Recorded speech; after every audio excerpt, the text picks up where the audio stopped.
Streamer est une solution de transcription, traduction et de doublage tout en un pour Windows et pour macOS 10 qui exploite les API de Google Cloud à configurer pour pouvoir utiliser le logiciel.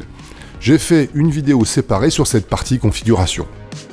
Une fois les API configurées, Streamer est opérationnel et sa première fonction est évidemment de transcrire n'importe quelle vidéo présente sur le disque dur ou même provenant de YouTube en collant son URL. Streamer la télécharge au choix en 360p ou en 720p, pas mieux, c'est pas plus mal vu la lenteur de l'opération.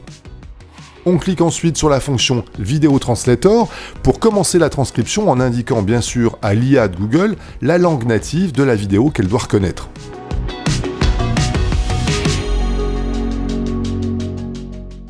Comme les systèmes équivalents, des corrections s'imposent à la fin de la transcription.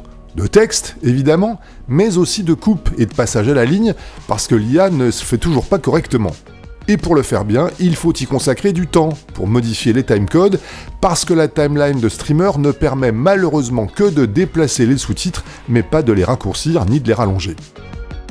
Après ces ajustements fastidieux, on peut récupérer un fichier de sous-titres au format SRT, mais aussi incruster les sous-titres à l'image.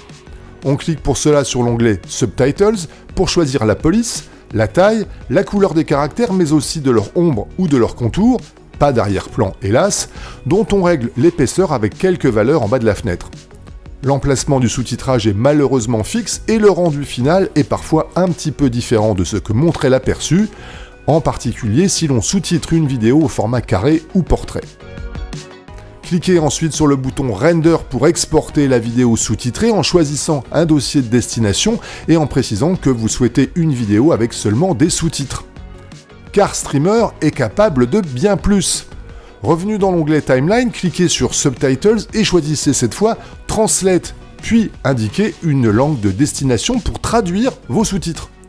Le résultat est assez rapide, mais pas parfait, il faut le dire, et vous êtes bon pour réajuster les coupes.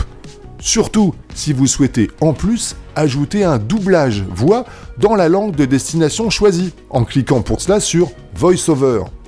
Avec les options, commencez par choisir une voix de synthèse, masculine ou féminine, en la testant, when filmed with the native iPhone camera app, ainsi que la vitesse de diction. When filmed with the native iPhone camera app.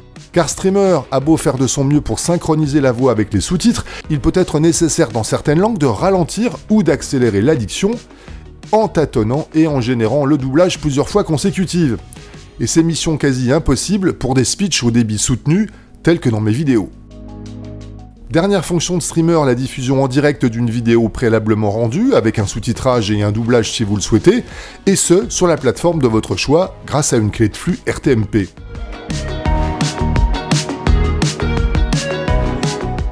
Si la vidéo avait été téléchargée de YouTube, le logiciel propose d'en traduire automatiquement le titre et la description, qu'il faudra ensuite copier-coller sur la plateforme de diffusion.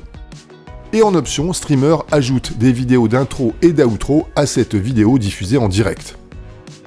Voilà, si vous êtes prêt à investir 49 $ une fois pour toutes, à configurer les API de Google, à ne traiter que des vidéos où les voix ne parlent pas trop vite, à ajuster les transcriptions, traductions et les coupes, alors Streamer est une alternative intéressante aux plateformes de transcription-traduction qui aujourd'hui coûtent environ 15 € de l'heure.